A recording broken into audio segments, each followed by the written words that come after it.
on a reçu un business plan pour une start-up dans le sport, la sport tech. Et on affiche la question à l'écran que je vais, pareil, résumer parce qu'elle est très grande. Je vais l'agrandir un peu pour les gens qui nous regardent s'ils veulent lire en même temps. En gros, David, il a monté une start-up dans la tech, dans le sport tech. L'idée, en gros, c'est de permettre aux organisateurs de compétition, aux salles de sport, aux compétiteurs de CrossFit, etc. et tous ces gens qui évoluent autour de la compétition dans le fitness, de pouvoir avoir un logiciel cool pour s'inscrire, pour les tickets d'entrée, pour avoir les classements, pour pouvoir se connecter, voir combien on a de points, et éventuellement une ligue, etc. etc. Donc ils ont lancé ça. Ça marche plutôt pas mal puisqu'ils ont démarché des salles de sport, ils ont démarché des enseignes reconnues comme Fitness Park, Magic Form, etc. Ils sont en discussion avec des enseignes comme Decathlon, etc. Donc pour l'instant, ils ont une preuve de concept dans le sens où ces boîtes-là, ces enseignes-là disent qu'ils sont intéressés. Par contre, ils arrivent sur un point de blocage où ils n'ont pas d'argent. C'est-à-dire qu'ils ont financé en fonds propres, donc 10 000 puis 12 000, donc 22 000 euros d'investissement.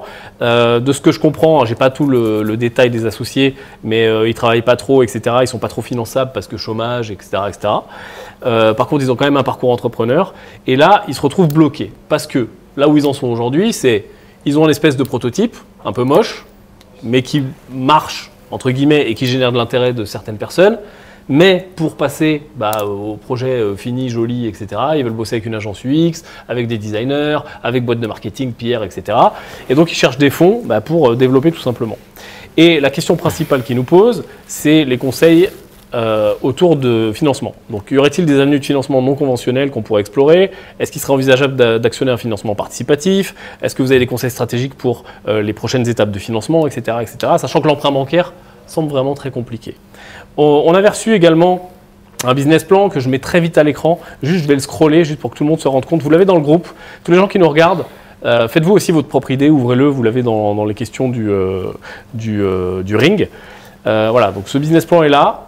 Moi, je me suis noté quelques points. Messieurs, j'en ai 4 ou 5 où je vais pouvoir, je pense, aider. Mais est-ce que vous avez déjà des choses qui vous sautent aux yeux?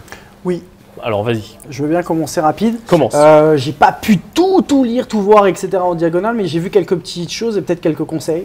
La première question que j'ai d'abord, c'est est-ce que vraiment il n'y a pas de concurrents et c'est vraiment assez précurseur ou il y a quand même des gens qui sont déjà sur le marché?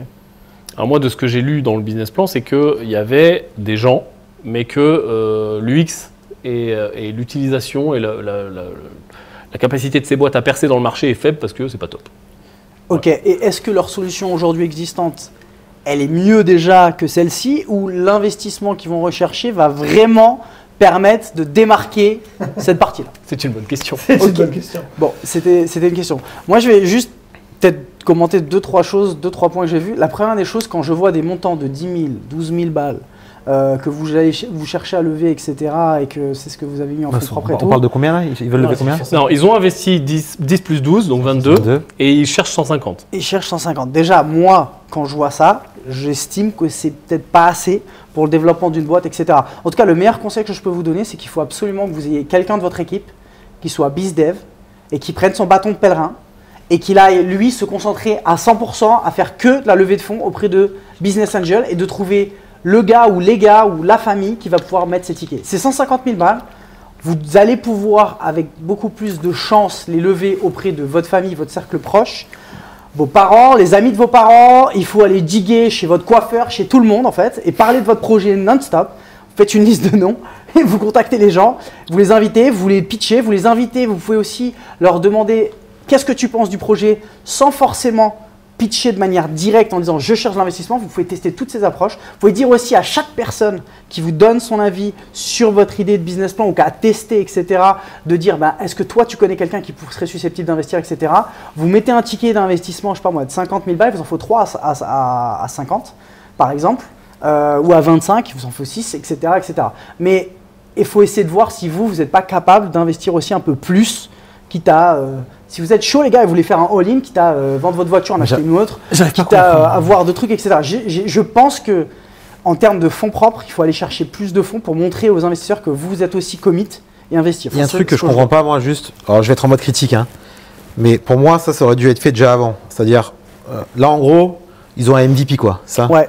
Ils ont un MVP moche. Ouais, ils ont, Mais ok, qui ils ont une version dégradée. Mais elle marche? Ça marche. Ça a l'air. Mais Si ça marchait, ils auraient déjà les clients. ouais, Ah ouais. ils disent dans leur pitch que en gros, ils veulent être prêts pour, je sais plus, c'est septembre ou octobre, la prochaine rentrée, pour que justement les gros partenaires soient prêts à lancer. Donc apparemment ça marche, mais c'est Voilà. pas Alors, finalisé. toujours pareil, parce que nous, on a fait l'erreur par le passé, enfin, depuis 15 ans. À chaque fois, on veut choper le gros partenaire, être parfait, etc. En fait, c'est toujours un fail. La vérité, c'est qu'aujourd'hui, si vous l'avez fait intelligemment, votre MVP, dans la logique, doit satisfaire déjà des clients. Pas les plus exigeants, pas la grosse majorité, ça doit satisfaire des clients. Donc déjà, s'il n'y a pas de chiffre d'affaires, c'est que ce n'est pas un MVP pour moi. Ça, c'est la première des choses. Et je parle d'un petit chiffre d'affaires. Ensuite, ce qui est dommage, c'est que, en fait, là, tu vas aller voir les investisseurs en disant tiens, regarde, j'ai un produit qui n'est pas ouf, faut faire mieux pour que ça fonctionne. C'est compliqué, pourquoi? Parce qu'en fait, dans ce cas-là, pourquoi tu as fait ce produit pas ouf? Tu vois ce que je veux dire? Pourquoi tu as fait ça? En fait, je veux dire, la levée de fonds, il fallait la faire avant que tu mettes 22 000 euros et que tu dises aux gens, regardez les gars, moi j'y crois, je mets 22 000 euros en même temps que toi tu vas mettre 150 000. Donc je dis juste que le process pour moi il a malheureusement, enfin pas malheureusement, mais il n'est pas parfait on va dire pour lever des fonds. Il y en a un des deux qui est tech ou pas? Parce que je n'ai pas regardé le dossier. Ok, alors moi je te donne le meilleur conseil encore une fois. C'est que de l'expérience, après je dis pas qu'on a raison. Hein. Moi tu veux faire une boîte tech, tu n'as pas un de tes associés qui est tech ou un futur associé qui est tech, good luck. Ouais, compliqué. Good luck. Alors, ce qui est rigolo, c'est que, et c'est la beauté d'être tous ensemble, c'est que vous allez voir qu'on va avoir des réponses qui sont très complémentaires et qui sont focus chacun sur ce qu'on fait. Toi, JG parle de comment lever des fonds, etc. Toi, tu es un peu dans la structuration. Moi, je vais donner ma réponse aussi, qui va être un petit peu plus dans le bootstrapping et dans le marketing. ouais. En fait, tout se rejoint. Ce que tu dis, Benoît, je suis super d'accord. Vous lancez une boîte tech, on parle d'une app, hein, globalement, c'est une app. Alors, ça peut être sur un téléphone, ça peut être une web app, peu importe. En gros, c'est un truc qui va gérer des compétitions de fitness, de crossfit. C'est ça qu'on parle. Pour moi, il faut zéro argent. Pour moi, il ne faut pas lever de l'argent. Tant que tu n'as pas de clients, je te rejoins. Ouais. Il faut un gros geek dans votre équipe. Et si vous ne l'avez pas, il faut filer 30-40% des parts à un gars avec qui vous vous associez, qui fait tout de A à Z. Là, dans votre pitch, vous parlez 12 heures par jour. Ouais, vous parlez d'aller voir une agence UX, UI, du design, machin, il faut tant d'argent, il faut lever de l'argent. Vous n'avez ni produit, ni client, ni truc fonctionnel. Tu vois. Donc pour moi, ça, c'est un petit peu le genre de business, tu sais, solopreneur, où tu as un gros geek, il code, on va avoir une salle de sport, elle est intéressée, il teste, ça marche. Même si c'est un freemium, même si c'est même pas encore payant, tu vois ce que je veux dire. Bien sûr. Mais d'avoir un MVP qui marche avec des gens qui sont contents, et après on cherche des moyens de monétiser. Après, si on arrive à monétiser et qu'on fait des ventes, en effet, peut-être on peut lever des fonds. Parce que là, moi, mon problème, je vous ai pas tout dit sur la levée de fonds. J'ai gardé des... En fait, ils veulent lever 150 000 en BSAR, avec, tu sais, les deux caps low et high, entre 1,5 et 3 millions de valo. Donc on est en train de parler d'une boîte qui va lever 150 000 à 1,5, 3 millions, prenons 1,5, la valo basse. 10% de la boîte, 150 000 balles, une boîte qui n'a ni produit, qui est en burning, qui n'a pas de clients et qui n'a pas de produit, enfin qui n'a pas de chiffre d'affaires, qui n'a rien. Personne ne va investir là-dessus. Ouais. Je crois pas. Ouais. Moi, Aucun investisseur sérieux ne va investir là-dessus. Ouais. Peut-être en crowdfunding, en love money, oui, parce qu'on va parler à des particuliers, on va parler à des gens qui vont être là, qui vont croire au truc plus philosophiquement, plus amicalement, etc. Mais un investisseur sérieux, un VC, un business angel, etc., personne n'investira là-dessus. Non, c'est sûr. Donc je pense que vous faites fausse route, clairement, et on est là aussi pour vous mettre des coups de pied au cul quand on le pense. Et je pense que vraiment la bonne route, c'est d'avoir un truc qui marche, sans dépenser d'argent. Parce que comme tu l'as dit Jean-Guillaume, je pense qu'il n'y avait pas assez de fonds au début, parce que 25 000 balles pour lancer un projet tech, c'est pas beaucoup. Parce qu'ils ont sous-traité. Mais parce que vous avez sous-traité. Ouais. Vous auriez fait vous-même, c'était largement suffisant. Et si vous n'êtes pas capable de faire vous-même, trouvez un associé qui est capable de le faire. Parce que sinon, en effet, on bascule dans le truc de lancer une boîte tech. Et en effet, si tu veux tout sous-traiter, lancer une boîte tech, tu en as pour 150, 200 000, 300 000 balles pour faire un bon produit. Ouais, t'as pas de contrôle en plus. Bah, c'est Oh, ça. les gars, vous vous rendez pas compte peut-être, mais Sinon, là sans produit tech, sans mec tech, on va c'est vous impossible. épargner plein de choses, mais le contrôle dans le business, surtout si c'est la valeur de ta boîte, si tu l'as pas en interne, à un moment donné, c'est complicado. Tu peux Ouais, pas c'est monter un impossible. business uniquement sur... Il n'y a aucun business tech qui fonctionne aujourd'hui sans que le fondeur ou un des fondeurs est tech. C'est simple. C'est clair. Green Bull n'est pas une boîte tech. On a cru l'être. On n'est pas une boîte tech. On est tout ce que vous voulez sauf une boîte tech. Ça ne veut pas dire qu'on n'utilise pas de la technologie, bien sûr, mais on ne se définit pas comme tel. Pourquoi? Parce que quand tu regardes nos profils, Il y a personne il n'y a qui- personne qui fait ça. On a plein d'autres qualités sauf celle-là. Donc, allez chercher un associé, honnêtement. Pour moi, franchement, je serais même non négociable. Je suis votre père, je vous dirais simple, t'as pas associé, même pas tu me parles. Je crois qu'on a parlé trop vite. Parce que je suis sur le pitch deck. Et en effet, il y a un mec qui est tech. Ah. Enfin, le profil, je vous le lis.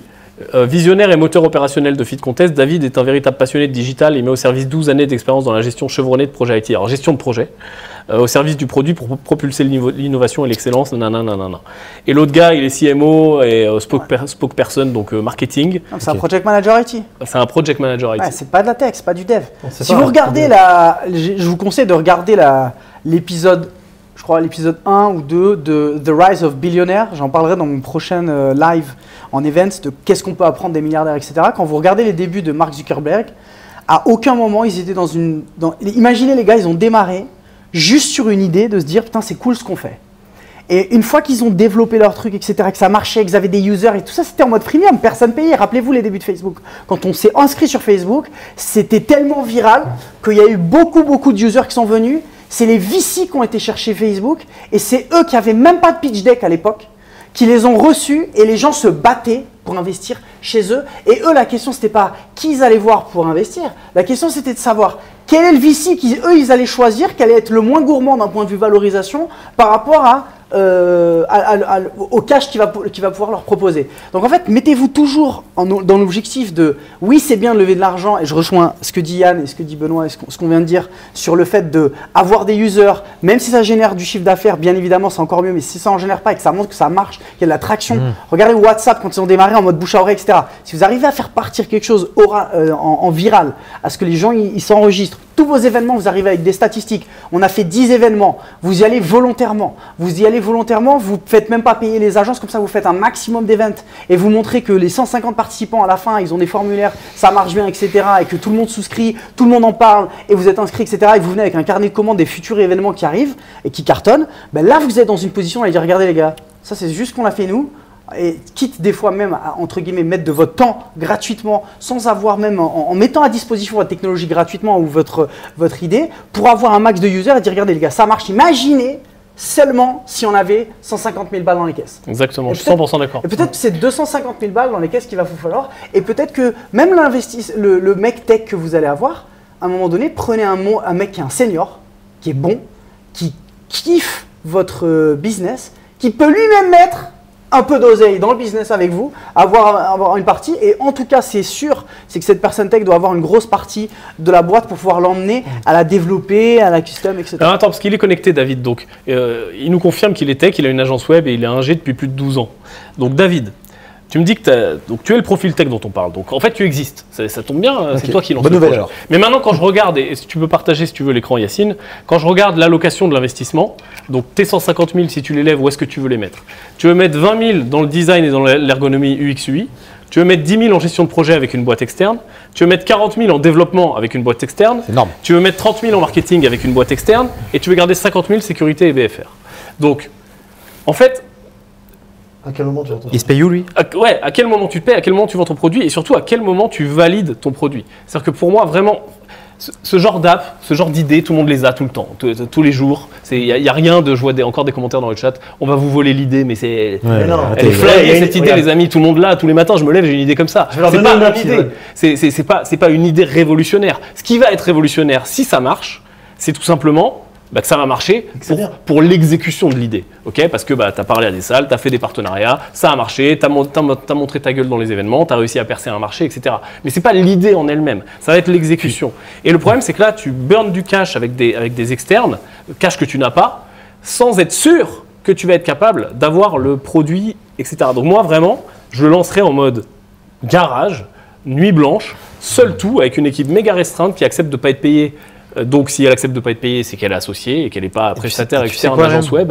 Et voilà. Et soit ça marche et je continue et éventuellement je lève de l'argent, soit ça ne marche pas et je switch, je change d'idée. Parce que là, en fait, je ne vois pas un investisseur sérieux qui va être capable d'investir là-dedans. C'est une machine à burning. Sauf si c'est ton père qui est blindé. Juste un truc. Pareil, ça ne veut pas dire qu'on a raison. Hein, encore une fois, c'est notre expérience. Il y a un truc enfin, après, c'est prouvé par des boîtes qui fonctionnent, mais toutes les boîtes qui ont fonctionné dans la tech, ils ont toujours commencé par une feature clé qui a explosé. Tu as une feature clé qui explose.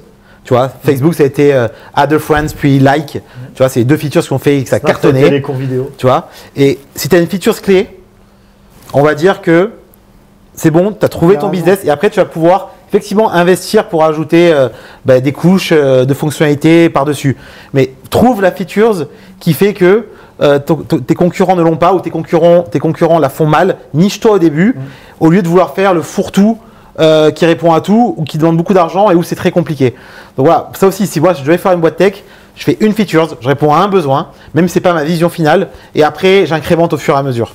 Et là, dans le BP, ce qu'il a dit, ce qu'il a envoyé, c'est que il s'est beaucoup concentré sur l'ergonomie et sur l'UX. Parce qu'il disait que les clients, voilà, ils avaient beaucoup de problèmes et qu'il y avait des choses qui existaient, mais c'était pas super user-friendly. Mais le truc, c'est que, en fait, des fois, il ne faut pas partir et trop se dire, ok, je vais envoyer une fusée sur la Lune, comme on dit tout à l'heure, c'est essayer de voir si tu as des clients, parce que de ce que j'ai lu, c'est ok, tu as des gens, il a une salle de sport, un des mecs a une salle de sport, et ils ont des collègues avec eux qui ont des salles de sport qui seraient potentiellement intéressés, mais combien tu as de papiers signés de gens qui diraient ok, je serais prêt à prendre ta solution? Déjà, si tu as des collègues qui n'utilisent pas ta solution dans ton MVP, ce qui est un problème, encore une fois. Après, si tu veux mettre l'accent, si tu as one feature, c'est ce qu'il disait aussi le fondateur d'Instagram, il disait que lui, at Instagram, we do only one thing, and this one thing, we do it really, really well. Le mec, il a fait 1,1 milliard en 6 ans quand même. C'est le fondateur d'Instagram et il a dit, nous, on va construire Instagram là-dessus, on va faire que cette feature-là. Et c'est justement l'expérience que tu as de scroller, de voir la vie des gens, etc. C'est une des features où ils sont les meilleurs là-dedans et tu y vas presque que pour ça, en fait. Donc toi, quelle est ta feature? Et si c'est de l'UX et que tu me dis que sur 150 000 balles, tu vas dédier 20 000 balles à l'UX, je sais pas, j'en sais rien. Tu vois ce que je veux dire? Je pense qu'il faut que tu définisses quelle va être ta feature. Ça peut être le data, ça peut être l'UX, ça peut être... Je sais pas, il a parlé de facilité de paiement et tout, mais j'ai pas très bien compris le lien. Ouais, avec tout en gros, tu peux encaisser les gens. Ouais, chacun peut payer. Donc c'est de la facility de ouais, paiement. c'est vraiment toute la gestion de l'organisation de la compétition. Ok. Des spectateurs aux gens, etc. Bah, tu peux pas montrer parce que t'es pas branché. Je sais. Mais je voudrais lui donner une application qui existe à Dubaï, qui est pour le paddle, qui s'appelle Playtomic. Playtomic. Playtomic, je pense que c'est plus ou moins ce que tu veux faire. Eux, c'est dans le paddle, donc pareil, tu peux t'enregistrer, tu peux payer juste ta partie. Un cours de paddle, c'est 410 dirhams. Je peux payer moi ma partie, je peux jouer avec d'autres gens. J'ai un système de ranking, donc je peux jouer avec des gens du même niveau que moi. Je peux prendre des cours, je peux me balader de paddle en paddle, c'est dans toute la ville. Donc je pense que c'est un peu le même délire que tu veux faire. Regarde l'UX et dis-moi si l'UX pour toi, c'est un truc de malade mental. Moi, je la trouve bien, mais je la trouve pas non plus extraordinaire et ouf. Et ça marchait très bien. Moi, ils ont des clients, ils ont beaucoup de clients. J'ai juste un problème aussi sur toutes les boîtes. Quand je pense une boîte, est-ce qu'elle vaut le coup, etc. Je me dis, ok, c'est quoi le marché? Alors là, il nous a fait une étude de marché. Yacine, si tu peux la mettre en grand. Il a fait une mini-étude de marché où, en gros, il dénombre le nombre de salles en France, en Europe, etc. Le nombre de clients, etc.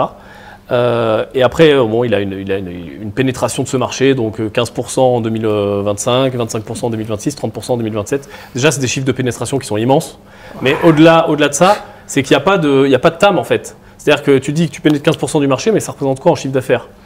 Alors, on a aussi des projections de chiffre d'affaires. Et c'est là en fait que je tique. C'est-à-dire que 2025, chiffre d'affaires 362 et EBITDA 137. Sachant que c'est un business plan. Tu vois, chiffre d'affaires 362 et EBITDA 137. 362 000 362 000. Parce que pourquoi? Parce qu'il a étudié ses concurrents aussi. Il est pas mal fait ton pitch. Il est beaucoup trop dense en texte, etc. Il y a des, voilà, mais bref, en tout cas, tu as respecté les codes. Quand je vois tes concurrents, par exemple Fit Contest, qui prend 6% plus 1,75, ou Conquest Events, qui prend $7 par athlète, ok, donc on est sur des business qui rapportent peu. On est sur des business avec des tickets moyens qui sont ridicules, ok, 5, 7, 10, 15, 20 balles, grand maximum, tout mouillé par personne. Donc ça veut dire qu'il te faut une pénétration immense. S'il te faut une pénétration immense, bah, il faut que tout le monde en parle. Et tu es dans le crossfit, etc. Et malheureusement, aller taper salle par salle, bah, ça va demander du bizdev, comme dit GJG. Donc il va falloir avoir une équipe qui parle de ta solution, ou alors il va falloir faire de l'achat de trafic, de l'ADS sur Internet, ou alors du sponsoring, etc., etc. Et en fait, pour moi, le challenge, il est immense et il faut vraiment que tu sois attentif sur ton point d'équilibre, en fait. Parce que moi, j'ai peur que tu lèves des fonds, tu galères à lever des fonds, tu y arrives, peut-être en love money, etc. Tu fais ta solution nickel aux petits oignons, qui va te coûter cher. Elle se lance dans plein de salles et super génial, tu as de l'attraction, mais malgré tout ça, les tickets étant tellement petits, et est-ce que tu rentres tellement faible par rapport au nombre de clients que tu peux avoir? Parce que même si tu as 10 000 clients à $7… Tu fais combien de chiffre d'affaires au bout de 3 ans ou 5 ans? En 2027, tu fais 4,6 millions. Mais 4,6 millions avec 7000 salles et 30% du marché européen, quoi. Ouais, enfin, déjà, donc, moi, je trouve que d'un point de vue pénétration de marché… Tu me dis, tu vas percer 30% du marché européen, ouais. T'es personne aujourd'hui, c'est un peu utopique. C'est complètement utopique. Ouais.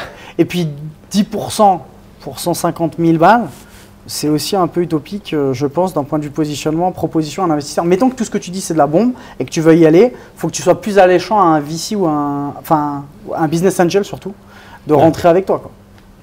Pour moi. Ouais. En fait, c'est le problème de ces business. Moi, ces business me font peur. Après, tout autant qu'on est, on n'est pas des techs. Mais ce qui fait peur, faut juste, voilà. Il me ferait peut-être moins peur si j'étais capable de tout faire tout seul dans ma cave.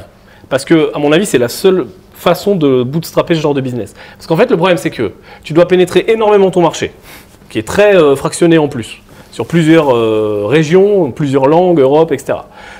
Tu as un faible ticket, donc il faut avoir énormément de clients. Donc, pareil, encore grosse pénétration.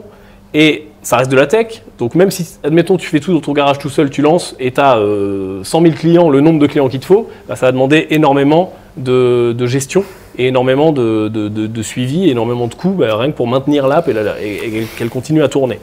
Donc, en fait, cette balance-là, elle me fait peur. Et pour moi, si je pensais à monter ce business moi-même, je me dirais, tant emmerdement argent, waouh, je ferais pas ça. Faut vraiment faire un Facebook, quoi. Il y a un exemple d'une boîte un peu dans ce style-là qui s'appelle Fitaya, le truc de sport. Et on le voit aujourd'hui, elle est drivée parce que Benji, qui est un influenceur. Elle est drivée parce qu'il y a un influenceur en manette. Exactement. Et encore, les chiffres, ils sont pas non plus. Ils sont pas ouf. Tu te rappelles des chiffres, on les a vus. Ils sont pas ouf. Et le gars est influenceur suivi par des millions de personnes avec sa femme. Donc, ils ont un autre gars avec lui qui font du sport. Ils ont recruté un troisième gars qui, lui, s'occupe de toute la tech et tout ça. Donc, ils sont 3 si je dis pas de conneries. Mais voilà, je veux dire, ils ont eu une pénétration immense parce que Covid, parce que tout le monde à la maison et que le gars a une audience qui est complètement folle. Et même lui, avec tout ça, les chiffres n'étaient pas. Il fait moins de chiffres que ce que tu penses faire dans ton business plan. Ouais. Il vaudrait mieux qu'ils investissent 10-15 000 euros à la limite pour encore une fois développer une feature clé ou un minimum, enfin un truc qui peut avoir des clients. Et à partir de là, effectivement, travailler autour de ça et prendre les points de friction des clients. Et là, se dire vraiment, ok les gars, si on règle ce problème, regardez, tel client va rejoindre, tel club de sport va rejoindre, etc. Mais moi, je trouve ça hyper risqué aussi. Encore une fois, par expérience. Après, on est loin d'avoir la science infuse. Hein. Après, il y a aussi la question, c'est quoi ton exit stratégie? Est-ce que tu es en mode, je fais ça parce que je kiffe, je suis un passionné, je veux faire des revenus? Tu es en mode build to scale, parce que tu veux scaler, tu veux revendre ça à quelqu'un. C'est quoi ton exit? Et puis même, je viens de te dire, ton marché, mec, tu me dis 30% du marché européen, t'emmènes 4 millions, ouais. Moi, ça m'excite pas. Moi, ça me fait peur. Parce que moi, si je te dis 30% d'un marché food ou 30% d'un marché, j'en sais rien, ne serait-ce finance personnelle, je te garantis que c'est plus que 4 millions. C'est peut-être pour ça que lui, il veut peut-être faire une solution tech et il a identifié peut-être, j'en sais rien, je sais pas, mais en tout cas, je réfléchirais à, comme il dit Yann, et qu'on se dit, c'est toujours commence avec la fin en tête. Begin with the end in mind, c'est quoi ta stratégie? Tu veux sortir dans 3 ans, dans 5 ans? Est-ce que tu as déjà en tête quelqu'un qui peut potentiellement te racheter parce que lui, il n'a pas ça et du coup, tu peux lui vendre parce que tu as beaucoup d'users et puis tu fais pas beaucoup de chiffre d'affaires, mais tu as beaucoup d'users, tu lui envoies un painful point qu'il n'a pas et du coup, il peut te racheter pour un bon montant. C'est qui va te racheter en fait? Comment tu vois ton business? Peut-être tu vas pas te faire racheter. Si tu passes en mode faire des revenus, moi perso, c'est pas assez alléchant, mec. 30% du marché pour aller faire 4,6 millions, enfin, je pense que ça vaut pas le coup, perso. Surtout que 30% du marché, c'est une pénétration digne de Facebook. D'un malade. 30%, t'es leader. Ouais, t'es un leader de marché. T'es numéro 1. Donc, et quand je vois ton business model, on essaie de te donner un max de. Je sais que là, ça fait mal parce que forcément, mais on n'est pas là pour vous dire que c'est bien pour vous faire plaisir. Ouais. Mais quand je vois ton business model, par exemple, je vois plein de sources de monétisation différentes. Et je pense qu'en effet, tu gagneras à te nicher et peut-être à aller sur ce qui rapporte le plus. Parce que là, tu veux prendre des commissions sur les tickets, des commissions sur le merchandising, offrir des services additionnels, genre mise en relation prestataire, photos, vidéos, mise en avant des compétitions, des tickets pour les spectateurs, des compétitions officielles, des assurances complémentaires pour les participants, un module de gestion de salle, etc. C'est bien quand tu rends ton business. Ça. Donc en fait, tu es en train de créer une espèce d'app l'app qui les réunit toutes pour les salles de sport. Et partir de zéro à l'app ultime de la salle de sport et des compétitions sportives, from zéro tout ça, waouh! Là, je pense qu'il faut splitter les fonctionnalités avant d'avoir une qui marche phare, éventuellement une autre, et builder une fois que tu as le chiffre d'affaires. Parce que là, en plus, en termes de dev IT... et puis c'est quoi la priorité? Voilà. Donc, je pense que le projet, il a besoin de vraiment mûrir. Je sais que vous avez déjà investi et que c'est très chiant. Parce qu'il y a ce qu'on appelle la spirale d'engagement en psychologie, où plus tu fais un truc, plus tu es enclin à continuer à le faire. Il y a de très bonnes études scientifiques là-dessus. Renseignez-vous, genre par exemple, si je te demande l'heure et qu'après je te demande un service, eh ben, vu que c'est pas douloureux de me donner l'heure et que tu m'as déjà dit oui, bah, si je te demande un service, tu as beaucoup plus de chance. C'est le pied dans la de me bouche dire ou le oui. pied dans la tête, je sais plus. Et c'est le pied dans la porte. Le pied dans la porte. Et il y a un truc de spirale d'engagement qui est terrible, c'est avec l'argent. Quand tu as déjà investi sur un projet 10 000, 20 000, 30 000 On euros, va parler de stop loss là. ben non, même pas ça. Tu as déjà investi 10 000, 20 000, 30 000 euros dans un projet, et ben t'es commit. Surtout là si tu es en galère de cash. Et tu te dis, bah faut que je continue, faut que je continue. Et peut-être que tu as peut-être des œillères de dire, ok, ce projet, il faut que je continue à le travailler, à le twister, et que peut-être je m'entête pas. Moi, honnêtement, je suis à ta place. Même si il y en a un des deux qui est tech, ou du moins qui sait manager, parce que tu peux être tech, pas savoir manager, donc c'est très bien d'avoir les deux fonctions. Je fais rentrer un autre associé tech qui va faire que ça. Franchement. Quitte à le faire en parallèle de ce que vous faites. Je pense qu'il faut que ça coûte zéro le dev. Zéro. En tout cas, la première fonctionnalité qui va faire tes premiers clients. Sinon, c'est trop risqué. Encore une fois, par expérience, c'est trop risqué. Tu vas avoir 50 bugs, c'est insupportable. Et puis surtout, moi, tu viens me voir, tu viens me voir en tant que client. Tu vas me voir en tant que client, tout ce que tu as annoncé là, j'ai l'impression de putain, mais tu vas me coûter cher en fait. Il faut que tu réfléchisses à ta valeur ajoutée number one qui fait que même si tu as un freemium que tout le monde utilise et que les gens, il faut que tu penses comme ça. C'est là où tu vas peut-être même lever plus d'oseille. Regarde Facebook à la base au début. C'était que la viralité, le nombre de users et ils se sont concentrés comme ça. C'est peut-être un petit twist de business model. Moi, je veux pas. Enfin, je comprends tout ce que vous dites et je suis d'accord avec mes associés. À la base, là, comme ça, sans rentrer plus dans le détail, c'est pas non plus un business. Je me dirais, putain, j'ai envie d'investir, etc. Mais peut-être que toi, tu es très motivé. Peut-être que tu as quelque chose entre les mains. Il faut juste que tu vois tous les axes qu'on vient de te donner pour que tu y réfléchisses et que tu vois comment mieux, justement, pénétrer ton marché et être le plus accepté possible par tout le monde. Ouais, je pense qu'on a pas mal fait le tour. Ouais. Voilà. C'est C'est aussi ça le money game. On est là pour vous donner des insights. Et ton pitch deck, par contre, il est très joli. Ouais, ton pitch deck est joli. Juste si je dois te conseiller un truc, et aussi pour les gens qui le regardent. Moins de mots. Moins de mots. Ouais, tu peux avoir deux pitch decks. Tu peux avoir un pitch deck initial où tu as Très moins de simple. mots et on sait. Parce que les gens, ils n'ont pas le temps. Moi, j'ai vu ton pitch deck juste comme ça et tout. Et c'est ce qui se passe dans la vraie vie. Tu vas voir un business angel, tu vas voir machin, tu as 10 minutes pour le convaincre, etc.